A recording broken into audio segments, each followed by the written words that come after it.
right, let's go ahead and get started. So we want to solve the system and answer the equation.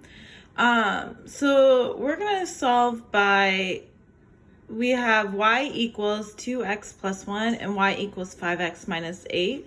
This right here denotes that is a system of equations, so they go together. So we want to find what x equals, and then after that we'll find out what y equals.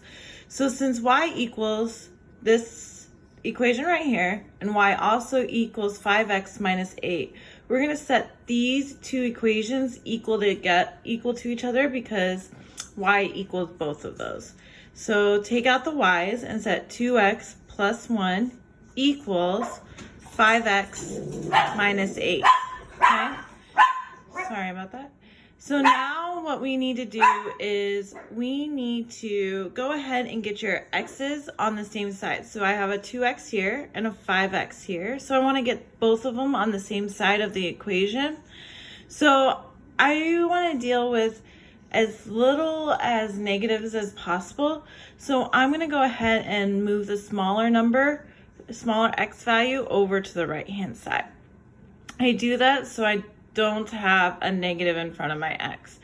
So to move this 2x over, I need to subtract it because it is right now positive. So I need to subtract it from both sides. Minus 2x minus 2x.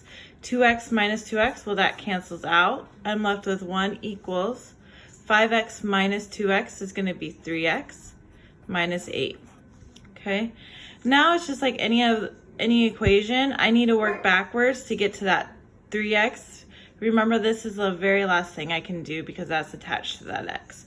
So I have negative 8. In order to move it over here, I have to do the opposite of whatever that sign is telling me. So I'm going to have to add 8 to both sides. Okay, so 1 plus 8 is going to be 9 equals 3x. And then negative 8 plus 8 is 0, so I'll just cross that off. So I have 9 equals 3x. Well, this is 3 times x, so I need to get x by itself, so I need to do the opposite of what operation is going on here to move it over here.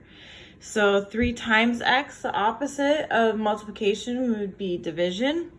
So I'm going to divide both sides by that 3 to get x by itself. So 9 divided by 3 is 3 equals, and then 3 divided by 3 is 1x.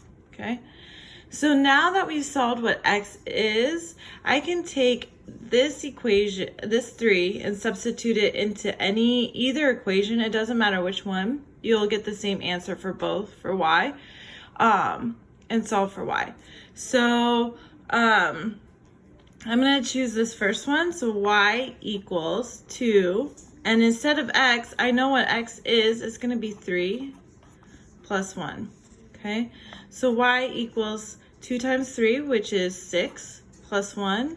So y equals 7. So my answer is 3 for x and 7 for y. So you would write it as a coordinate pair. Okay, so remember, this is your x value and that's your y value with a coordinate pair. You're going to write it as a coordinate pair, and that's going to be the solution to your answer. Okay. If you wanted to check and make sure that you got the correct y value, you can go ahead and substitute that x value into that other equation as well, just to kind of double check yourself.